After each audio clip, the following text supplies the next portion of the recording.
October 14, 1943, 8th Air Force Headquarters, High Wycombe, England.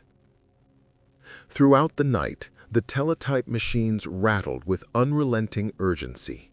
The latest figures arrived with grim clarity. 60 bombers had been lost, and 600 airmen were either dead or unaccounted for. The day had earned its grim moniker, Black Thursday. At 9:47 p.m., a message from Colonel Curtis LeMay was received. He reported that, without long-range fighter escorts, continuing daylight bombing raids deep into enemy territory was no longer viable. He recommended the immediate suspension of missions penetrating far into German-held areas. General Henry Arnold set the telegram aside and picked up the secure line to Washington, fully aware that the entire strategic bombing doctrine of the U.S. Army Air Forces now hung by a thread.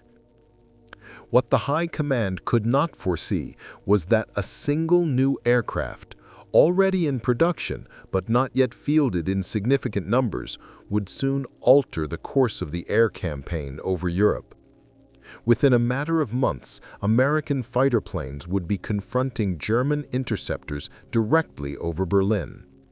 The Luftwaffe's carefully engineered defensive network was about to face a force it had not anticipated, an aircraft born from British aeronautical ingenuity and American industrial scale.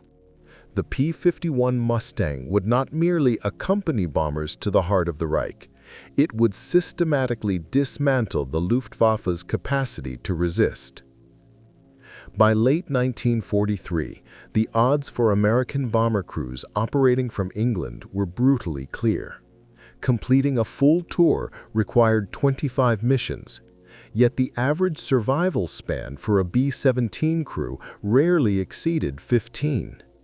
The Germans had developed a layered, highly coordinated defense that was extraordinarily difficult to breach.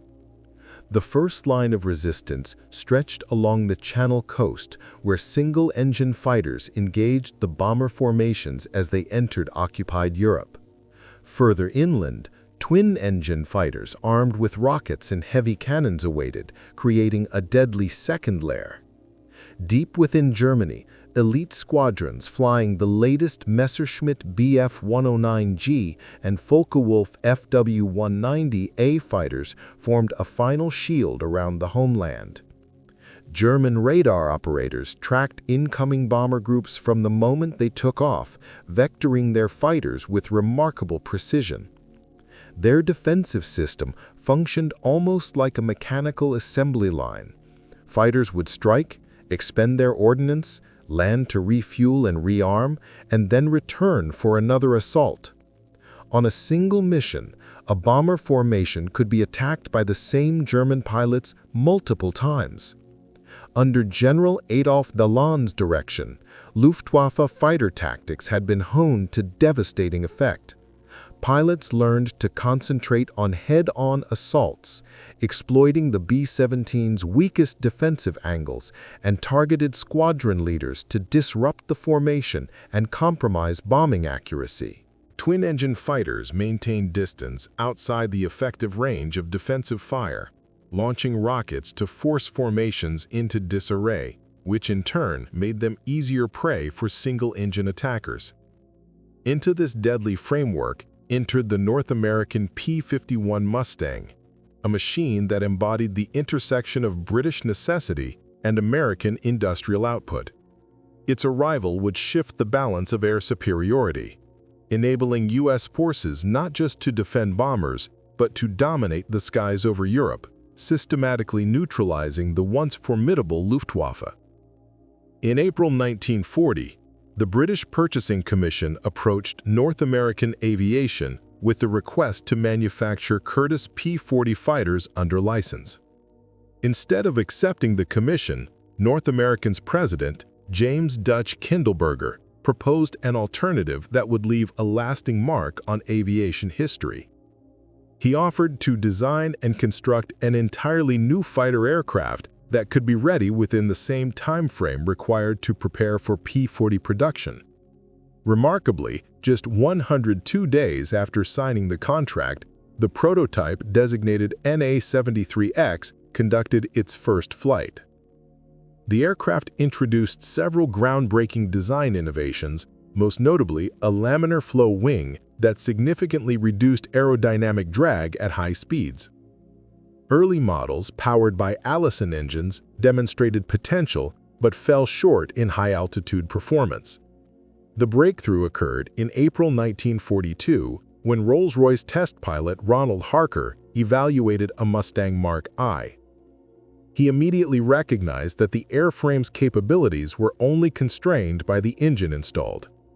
Within days, Rolls-Royce began fitting a Mustang with their Merlin 61 engine, the same two-stage supercharged power plant that had dramatically enhanced the Spitfire's performance.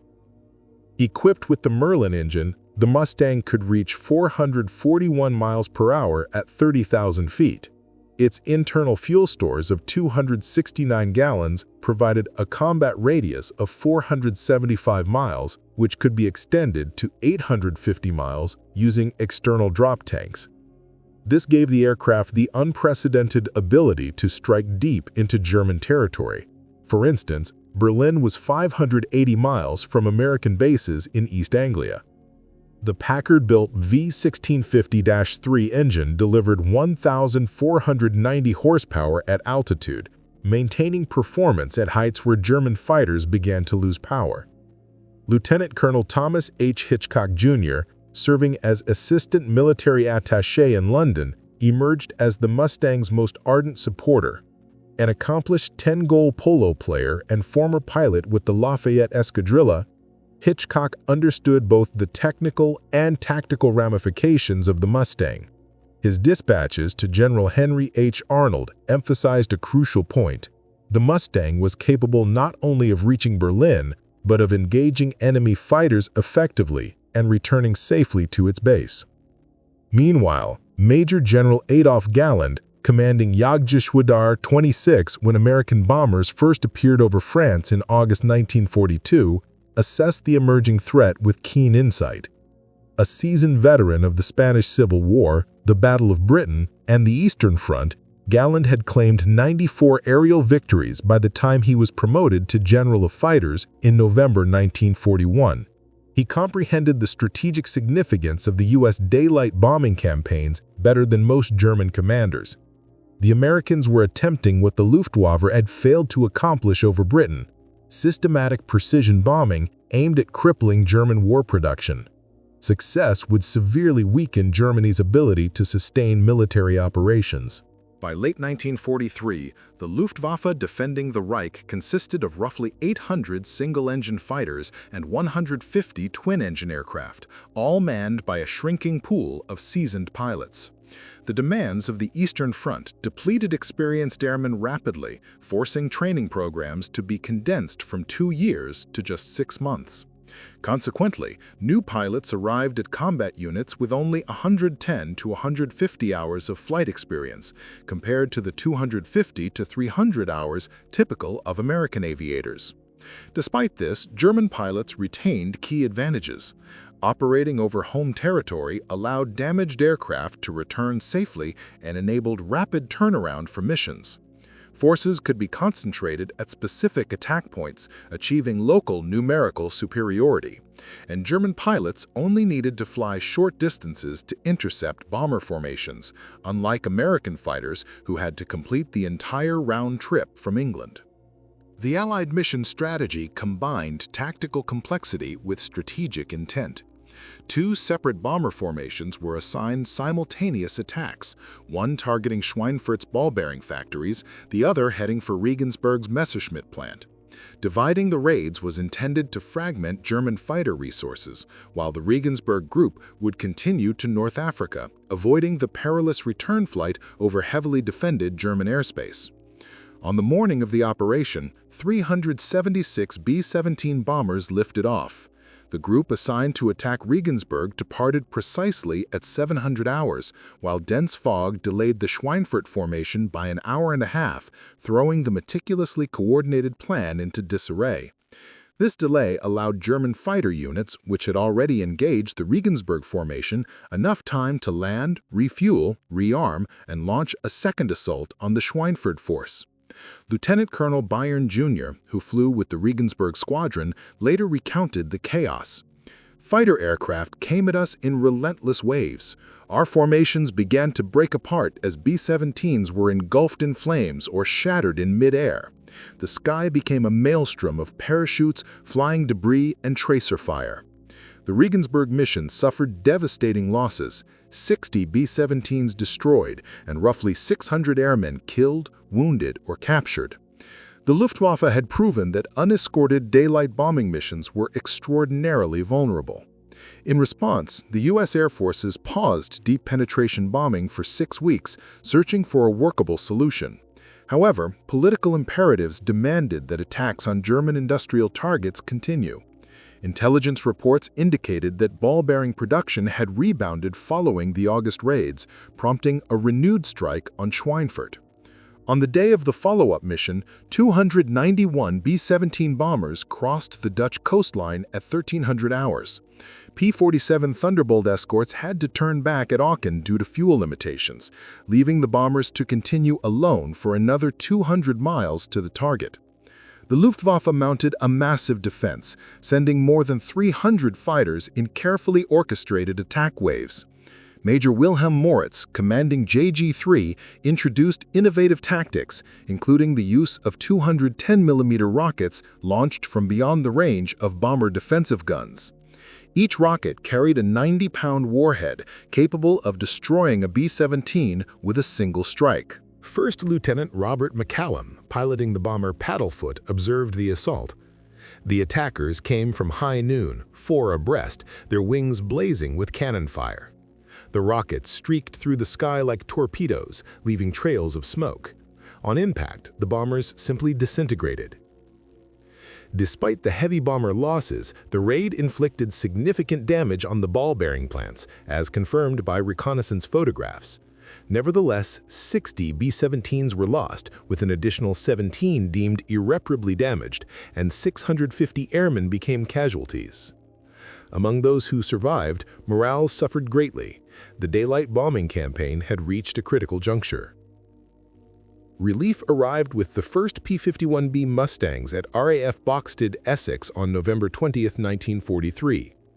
Assigned to the 354th Fighter Group, which fell under the operational control of the 8th Air Force, the pilots had previously trained on P-39 Era Cobras and P-47 Thunderbolts with limited experience on Mustangs. Major James Howard of the 356th Fighter Squadron conducted his first orientation flight on November 25, 1943.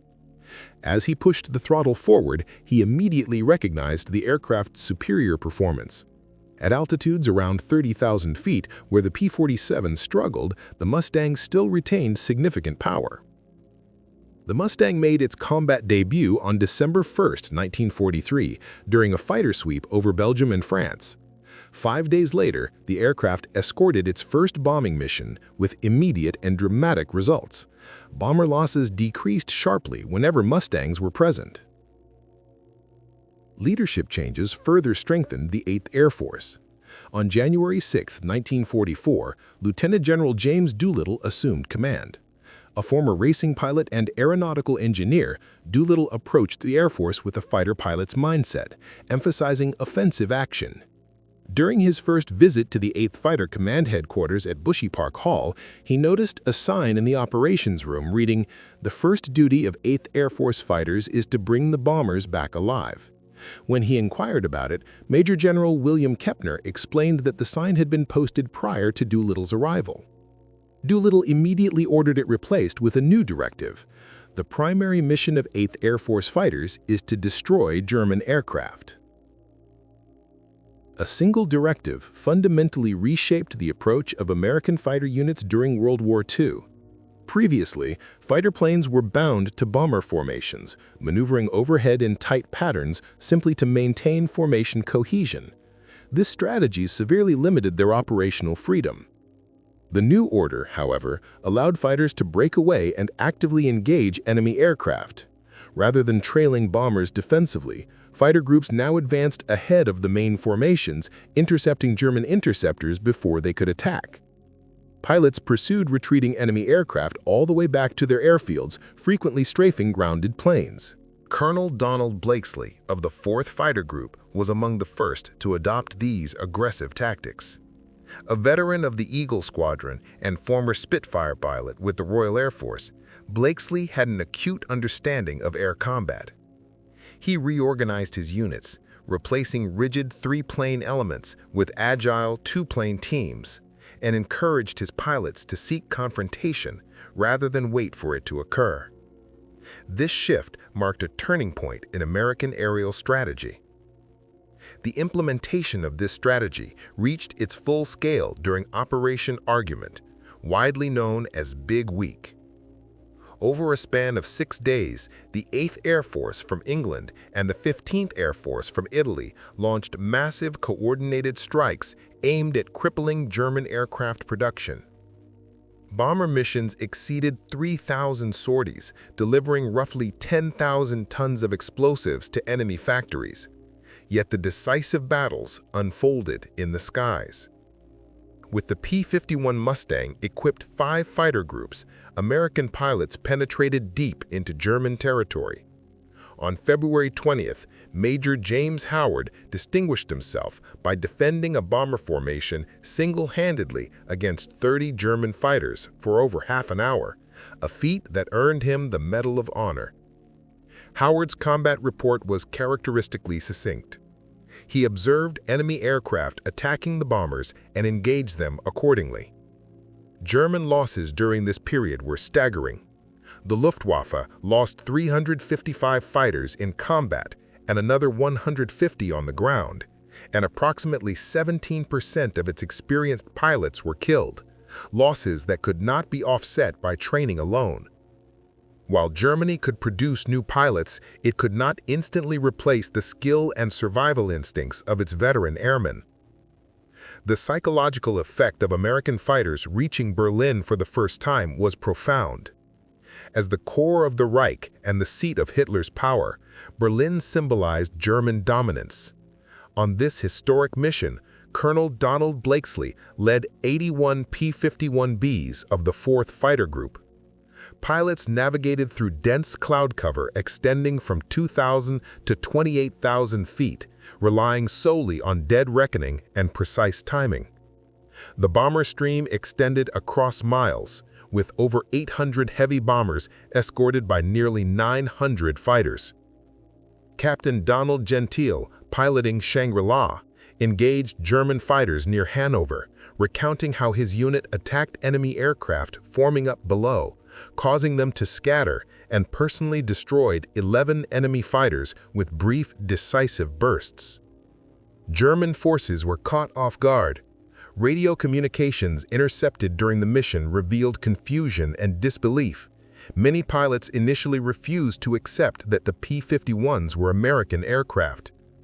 Lieutenant Colonel Jack Oberansley, leading the 358th Fighter Squadron, remembered the overwhelming anti-aircraft fire, but also the unprecedented advantage of flying above Berlin itself, witnessing the air war unfold beneath them. 2 days later, the 8th Air Force returned in even greater numbers. Over 660 B-17s and B-24s, escorted by 900 fighters, targeted facilities in and around Berlin. Major General Adolf Galland led the Luftwaffe's response, flying his personal Focke-Wulf FW-19A8. However, he was intercepted by the escorting Mustangs before he could reach the bombers, and his wingman was downed before they could engage effectively. The Luftwaffe lost 69 fighters destroyed and 26 damaged, while American losses were relatively minor, 35 bombers and 11 fighters. The imbalance made it clear that Germany could not sustain such attrition as the Americans continued to grow stronger. By April 1944, 7 fighter groups were equipped with P-51s, enabling the 8th Fighter Command to fully transition to offensive operations. Fighters no longer merely protected bombers. They swept ahead to engage German interceptors during takeoff and remained behind after the bombers returned to strike enemy aircraft at their bases. Colonel Herbert Zemper of the 56th Fighter Group developed Wolfpack tactics to exploit this shift. His P-47 Thunderbolts would mimic bomber radio traffic, luring German fighters into traps where high-flying P-51s awaited. On April 8, 1944, Lieutenant Robert Gohl achieved his 5th kill under these tactics.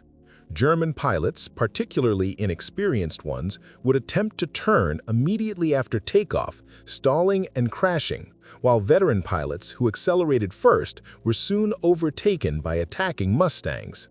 Through these strategic and tactical innovations, the American Air Forces gained both superiority in numbers and in operational flexibility. By combining aggressive engagement, advanced aircraft, and innovative formations, U.S. fighters systematically dismantled German air defenses, setting the stage for dominance over Europe's skies. By May 1944, the Allied strategic bombing campaign had shifted its primary objective to crippling Germany's oil supply, targeting synthetic fuel plants critical to the Wehrmacht's war effort. Around this time, the P-51 Mustang began to enter service, offering significant improvements over earlier models. It was armed with 6 50-caliber machine guns instead of 4, featured a bubble canopy that dramatically enhanced pilot visibility, and demonstrated superior speed, maneuverability, and range. On May 12th, a massive air operation unfolded. Approximately 800 heavy bombers set out to strike synthetic oil facilities at Liner, Bolin, and Sites, accompanied by an equal number of escort fighters. The Luftwaffe responded by committing virtually its entire fighter reserve, over 500 aircraft, to intercept. The confrontation escalated into the largest aerial battle recorded up to that point in history. Major George Prey, commanding the 487th Fighter Squadron, achieved several aerial victories amid the chaos. Pilots described engaging the enemy in waves, diving through dense formations to fire, then climbing back to repeat the attack. Despite the apparent disorder, American forces held the tactical upper hand.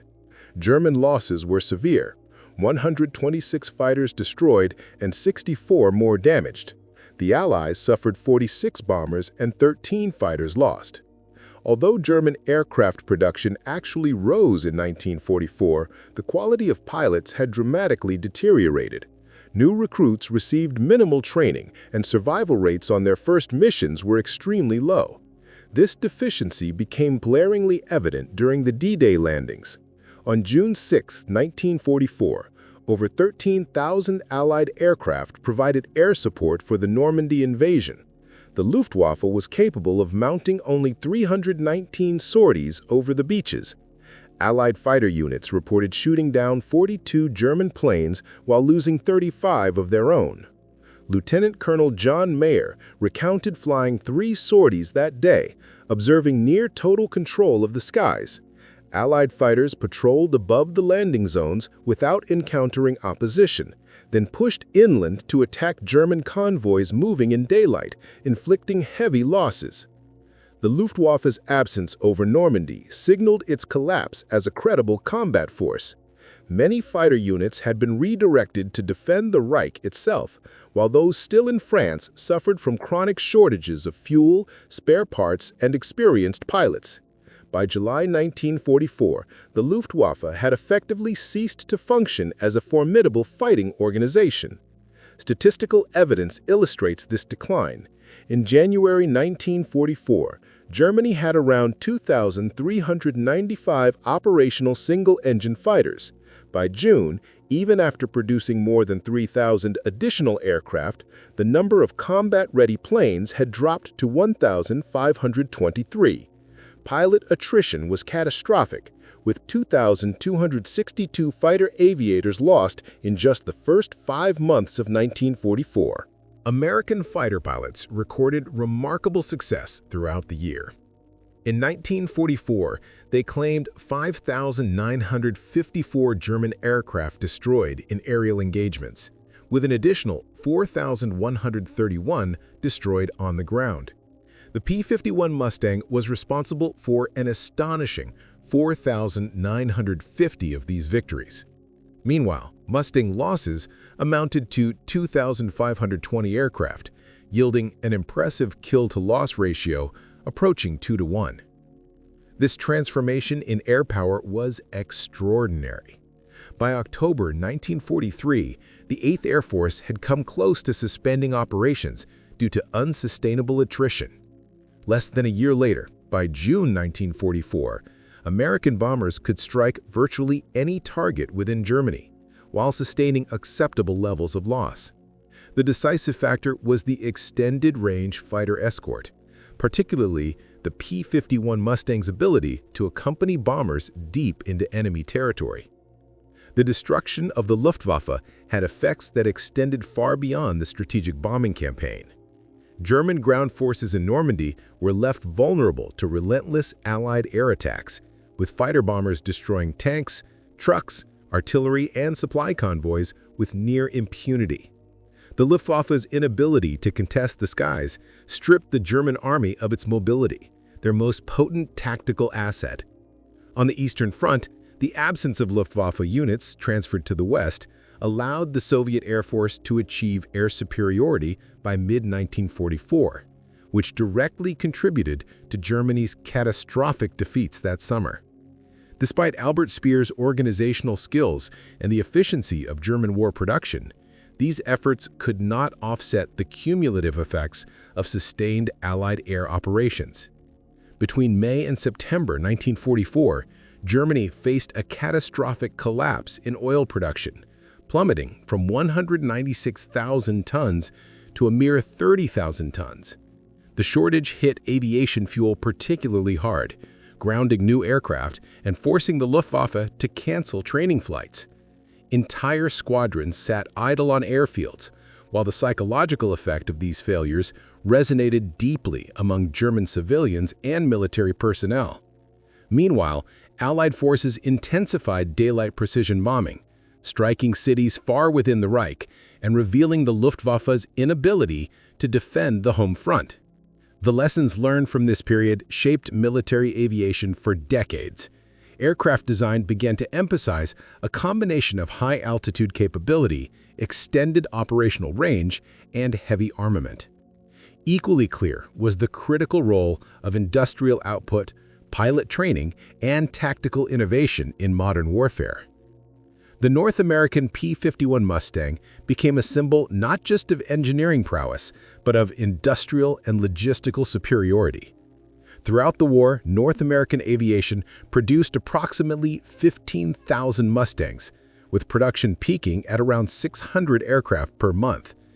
Despite record-setting German aircraft production in 1944, the Luftwaffe could not match this scale while simultaneously trying to replace losses on multiple fronts. The Mustang also exemplified the benefits of international collaboration.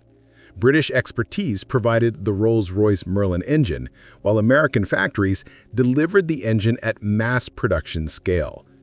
Packard Motor Company demonstrated the U.S. capacity to efficiently manufacture complex engines, reinforcing the connection between industrial adaptability and battlefield success.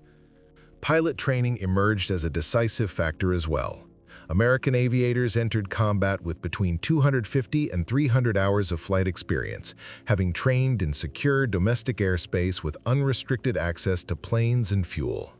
German pilots, by contrast, often joined combat units with only 110 to 150 hours of flight time due to constant disruptions caused by Allied bombings.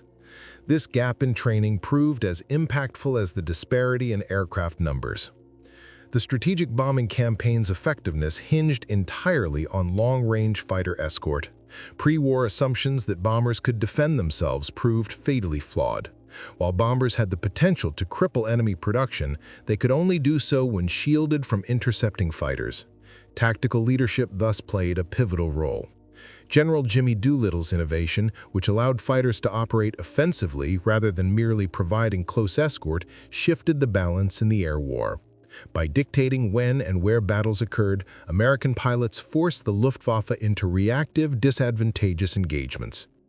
By April 25, 1945, the 8th Air Force conducted its final European mission, dispatching 370 B-17 bombers escorted by 550 P-51 Mustangs to strike rail infrastructure in Czechoslovakia. Not a single German fighter challenged the formation. The Luftwaffe had effectively ceased to exist. Post-war accounts from German officers highlighted the profound impact of the long-range fighter. General Adolf Galland observed that without such escort, daylight bombing would have failed entirely. The presence of the Mustang allowed Allied bombers to operate unimpeded, systematically eroding the Luftwaffe's effectiveness rather than through attrition alone. Hermann Göring's remark, "When I saw Mustangs over Berlin, I knew the war was lost," underscored the psychological blow, while deeper analysis revealed the strategic destruction wrought by the aircraft. The Mustang's legacy extended well beyond World War II. During the Korean War, it provided essential close air support when jet aircraft could not sustain long-range missions. International air forces continued to operate Mustangs into the 1980s. In subsequent decades, veterans from both sides would gather, reflecting on their shared experience in one of history's most decisive aerial conflicts. Colonel Hubert Zemper later commented on the transformative effect of these events, noting how industrial capacity, pilot training, and tactical innovation permanently reshaped air combat doctrine. By 1943, the Allied air campaign over Europe was struggling. Bombers were being shot down at alarming rates, and the cost of maintaining daylight raids was becoming unsustainable. Losses were mounting, morale was faltering, and it was clear that without a solution, the air offensive might collapse. The turning point arrived with the introduction of the P-51 Mustang. In less than half a year, the balance in the skies shifted dramatically. But the aircraft alone was not the miracle. Its success depended on an integrated system of pilot training, tactical innovation, leadership, and industrial production. Without the Mustang's capabilities, these improvements would have achieved little. Today, a restored P-51D Mustang is on display at the United States Air Force Museum, painted as Shimmy 4, the plane flown by Major George Prey, the Mustang's top ace with a record of 26.83 confirmed kills. Visitors frequently ask why this single fighter holds such a prominent place among jets, bombers, and spacecraft. The answer lies in its historical significance. The P-51 demonstrated that superior technology, industrial scale, and human bravery could combine to accomplish what once seemed impossible. It showed that air power could decisively shape the outcome of modern warfare, and that democratic nations could produce both the tools and the personnel to challenge tyranny effectively. In the fall of 1943, American bombers were vulnerable to near-total destruction during missions over Europe. By the spring of 1944, the same skies were dominated by Allied fighters, turning the tide of the air war. This transformation was driven by the Mustang, a product of British and American engineering that brought together speed, range, and firepower in unprecedented ways. Historians continue to debate the ethics and effectiveness of strategic bombing campaigns, but there is broad agreement on the decisive role of fighter escorts. Without the P-51 Mustang, the sustained Allied bombing offensive would likely have failed.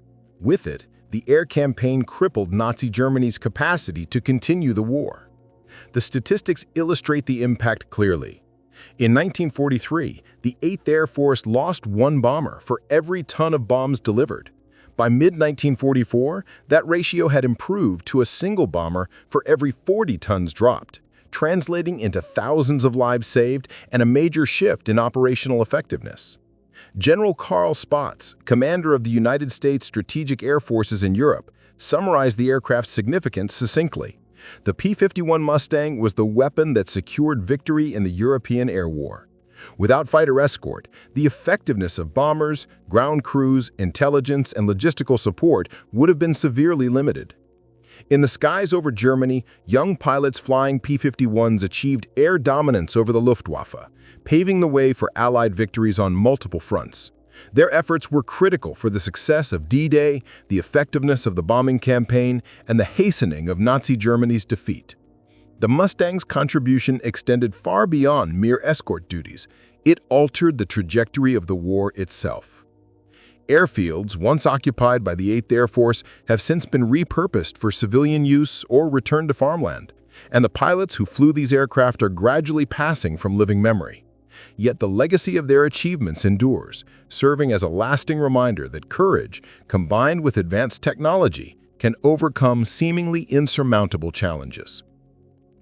At Duxford Air Museum, restored P-51Ds still take to the skies for demonstrations, their Merlin engines producing the unmistakable roar that recalls a time when these fighters represented the peak of aviation. Visitors are often captivated by the aircraft's sleek design, while veterans remember squadrons filling European skies with their presence. While the specifications and combat records are detailed by guides, the Mustang's true significance lies not in numbers alone, but in its role in transforming a dire situation into overwhelming success. The Mustang's triumph was achieved not solely through superior engineering, but through the intersection of international collaboration, industrial capability, tactical innovation, and human courage. Confronted with catastrophic losses, the United States Army Air Forces adapted, innovated, and ultimately prevailed. The P-51 Mustang was the instrument of victory, but it was the broader system, its ability to diagnose problems, implement solutions, and sustain change under the pressures of total war that secured success. As the last veterans of this era pass away, the lesson remains. When technological superiority is paired with strategic application and human bravery, decisive victory is possible. The Mustang's long-range capability, which allowed American fighters to escort bombers to Berlin and back, not only preserved the daylight bombing offensive, but also validated American air doctrine, establishing air superiority as an essential component of modern military operations. By neutralizing the Luftwaffe, which had dominated Europe from 1939 to 1943, the Allies removed Germany's ability to defend its cities and armies.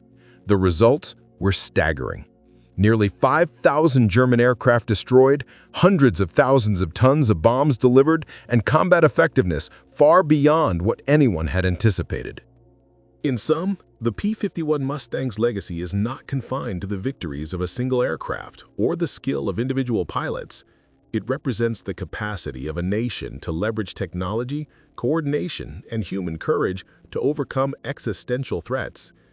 Its story is a testament to the decisive role that innovation, planning, and bravery play in shaping history. The real significance of these operations was not only in the victories achieved, but in the disasters they prevented, halting the enemy bombing campaigns, shortening the war, and saving countless Allied lives. On March 4, 1944, Colonel Donald Blakesley led his P-51 Mustangs over the heart of Berlin, demonstrating that American air power could strike deep into Nazi territory. The appearance of these fighters above the German capital sent a clear and powerful signal to occupied Europe. Liberation was inevitable. The technical accomplishments behind this feat were extraordinary. Within a span of less than 4 years, North American aviation engineers had conceived, tested, refined, and produced a fighter that outperformed aircraft that had taken other nations twice as long to develop. The rapid integration of the Merlin engine, completed in mere months, was a striking example of how wartime urgency accelerated innovation. Modifications such as the fuselage fuel tank, which extended the P-51's operational range to Berlin despite concerns over flight stability, highlighted a practical and results-oriented approach to problem-solving under intense pressure. Yet, technology alone did not secure victory over the Luftwaffe. Young pilots, often only 22 years old, had to master the operation of highly complex aircraft, internalize advanced combat tactics, and endure missions at altitudes where temperatures dropped below -50 degrees Celsius. They flew in tight formations, numbering hundreds of planes, all while maintaining precise positioning, monitoring instruments, managing fuel, and scanning for enemy aircraft. Even a brief lapse of concentration could be fatal. Their adversaries, German pilots defending their homeland, were equally skilled and courageous. By 1944, many Luftwaffe pilots had already flown multiple types of aircraft, each with unique handling characteristics and they had engaged Allied forces in multiple theaters, Americans by day, British by night, Soviets on the Eastern Front. Operating from airfields constantly under threat, with dwindling fuel and spare parts, they faced enormous pressure and risk. The human toll of these air campaigns was immense. The U.S. 8th Air Force suffered approximately 26,000 killed and 28,000 captured. The Luftwaffe lost an estimated 40,000 pilots, predominantly during the final 18 months of the war. Each statistic represented countless personal tragedies, families torn apart, and unrealized potential.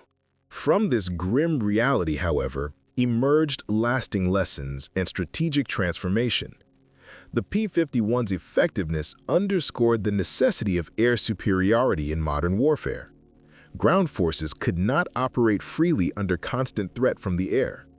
Naval operations required protective air cover, and strategic bombing campaigns depended on fighter escorts to succeed. The experiences and doctrines forged over the skies of Germany fundamentally shaped military strategy for decades to come, setting a standard for integrating technological innovation, tactical skill, and operational planning in large-scale warfare. The collapse of the Luftwaffe unfolded with astonishing speed.